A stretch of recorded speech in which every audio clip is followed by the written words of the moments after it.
আসসালামু আলাইকুম। Dhaka institute of advance paramedical technology থেকে আমি ডক্টর সাদিয়া আফরোজ। এখন আমরা যে টপিকসটি নিয়ে আলোচনা করব সেটা হচ্ছে পিআইডি। সংক্ষেপে বলা হয় পিআইডি, আর ফুল মিনিংটা হচ্ছে পেলভিক ইনফ্ল্যামেটরি ডিজিজ।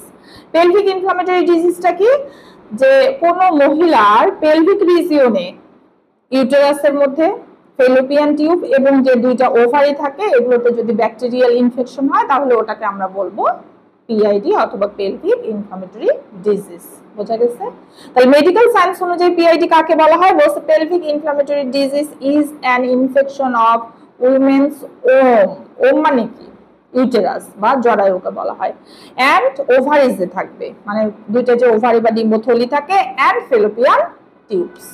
তার মানে তিনটা জায়গায় ইনফেকশন হচ্ছে, ইউটেরাস, ফেলোপিয়ান টিউব এবং ওভারিজে। বোঝা গেছে? এখন চলে আসি কি কি কারণে হতে পারে। কারণ আমরা ফার্স্টে কিন্তু বললাম যে ইনফেকশন, সেটা ব্যাকটেরিয়াল ইনফেকশনের জন্য হচ্ছে। মেইনলি কোন ব্যাকটেরিয়ার জন্য হয়? গনোরিয়া আর ক্ল্যামাইডিয়া, এই দুটো ব্যাকটেরিয়ার জন্য পিআইডিটা হতে পারে। আর কিছু কারণে হয়, যেমন চাইল্ড বার্থের সময় কোনো ইনফেকশন হয়েছে, রোগীর মিসক্যারেজ হয়ে গেছে, অ্যাবর্শন হয়ে গেছে, এগুলোর জন্য হতে পারে। এন্ডোমেট্রিয়াল বায়োপসি করা হচ্ছিল তখন তার এরকম হয়েছে, সেগুলোর জন্য হতে পারে। এখন সিমটম আমরা কি দেখবো? যেমন রোগী যখন আমাদের কাছে আসে কিছু লক্ষণ নিয়ে আসে। কি কি?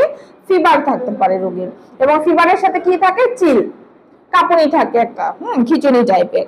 পেইন হয়, পেইনটা কোথায় হবে? পেলভিক রিজিয়নে হবে, ব্যাকে হবে, কোমরে ব্যথা হচ্ছে, ঠিক আছে, তলপেটে হবে, এবং প্রচুর টায়ার্ড লাগে রোগীর, ঠিক আছে, টায়ার্ড লাগবে, দুর্বল হয়ে যাবে।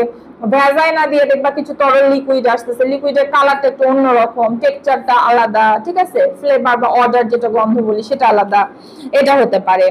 তারপরে বলছে যে ইউরিনেশন যখন হবে, মানে মূত্র যখন ত্যাগ করে তখন একটা ব্যথা রোগী অনুভব করে। আচ্ছা, তারপর বলতেছে যে হাংরি হবে না, মানে তার ক্ষুধা কখনোই পায় না, ঠিক আছে, নওশিয়া হতে পারে, ভমিটিং হতে পারে, আবার দেখবা কোনো মাসে তার পিরিয়ড স্কিপ করে ফেলছে। এই এখন আমাদের কাছে যখন রোগী আসে কিছু এক্সামিনেশন আমরা দেই, যেমন কমন কিছু এক্সামিনেশন তো আছে, যেমন ইএসআর তুমি টেস্ট করতে দিবা, ঠিক আছে, ডাব্লিউবিসি কাউন্ট করবা কত আছে, তারপর সিপিআর বলা হয়, যেটাকে বলা হয় সি রিঅ্যাক্টিভ প্রোটিন কতটুকু আছে সেটা দেখা হয়।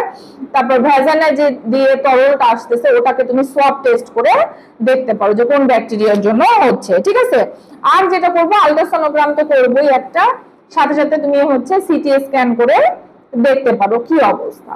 এখন চিকিৎসা আমরা কি দিব? যেমন কেস যদি মাইল্ড হয়, মাইল্ড মানে অল্প সমস্যা থাকলে আমরা কি চিকিৎসা দিব? সেটা হচ্ছে রোগীকে আমরা সবসময় বলবো যে আপনার যে ফিজিশিয়ান আছে বা ডক্টর আছে তার সাথে কথা বলেন, এবং ইনফেকশন অনুযায়ী আপনার হচ্ছে অ্যান্টিবায়োটিক দিয়ে দিবে। এবং অ্যান্টিবায়োটিকের কোর্স সর্বোচ্চ কতদিন আমরা দিতে পারি? সর্বোচ্চ 2 উইকস, মানে 14 দিনের মতো দেওয়া যেতে পারে। আর সবসময় ডক্টরের সাথে একটা ফলো আপে থাকতে বলি, এটা হচ্ছে মাইল্ড কেসের ক্ষেত্রে। আর যদি দেখা যায় যে সিভিয়ার কেস হয়ে গেছে, মোর সিভিয়ার কেস, তাহলে তো রোগীকে বাসায় রাখা যাবে না, অবশ্যই হসপিটালে ভর্তি করতে হবে আমাকে। আর হসপিটালে ভর্তি করার পরে দেখবা যে অ্যান্টিবায়োটিক আমরা কিন্তু কখনোই ওরালি দেই না, আইভি ফ্লুইডের মাধ্যমে দিতে পারি, এটা দিলাম। আর আমরা তখন তাকে বলবো যে কিছু ওষুধ আপনার এখন প্রয়োজন অনুযায়ী এমন হতে পারে যে অ্যান্টিবায়োটিকটা কিছুদিন পরে আমরা আইভি থেকে খুলে আবার মাউথে দিয়ে দেবো, মানে ওরালি সে গ্রহণ করবে, এবং পরবর্তীতে যা কমপ্লিকেশন থাকবে সেটা অনুযায়ী তার ট্রিটমেন্ট চলবে। এখন মনে করো যে পেলভিক ইনফ্ল্যামেটরি ডিজিজের চিকিৎসা করে না, এসে গাফিলতি করছে, তাহলে এখান থেকে আবার কি সমস্যা হবে? যেটা হয় সেটা হচ্ছে ক্রনিক পেলভিক পেইন হবে, জটিল ব্যথা হচ্ছে, ঠিক আছে। একটোপিক প্রেগন্যান্সি হতে পারে রোগীটার, মানে প্রেগন্যান্সির সময় জরায়ুতে থাকে বাচ্চাটা, সেখানে নেই থেকে কোথায় হয়ে গেছে ফার্টিলাইজেশনটা, ফেলোপিয়ান টিউবে হয়ে গেছে, তাহলে অবশ্যই ওটাকে অ্যাবর্শন করতে হবে, ওটাকে বলা হয় একটোপিক প্রেগন্যান্সি। ইনফার্টিলিটি হতে পারে, বন্ধ্যাত্বতা। আর কি হতে পারে? টিউব ওভারিয়ান তোমার অ্যাবসেস দেখা যাবে, মানে ওভারির যে টিউব গুলা থাকে, টিউব মানে ফেলোপিয়ান টিউব, ওই ফেলোপিয়ান টিউবে কি হবে? অ্যাবসেস ফর্মেশন হবে। এই হলো আজকের টপিকস। বোঝা গেছে? ধন্যবাদ।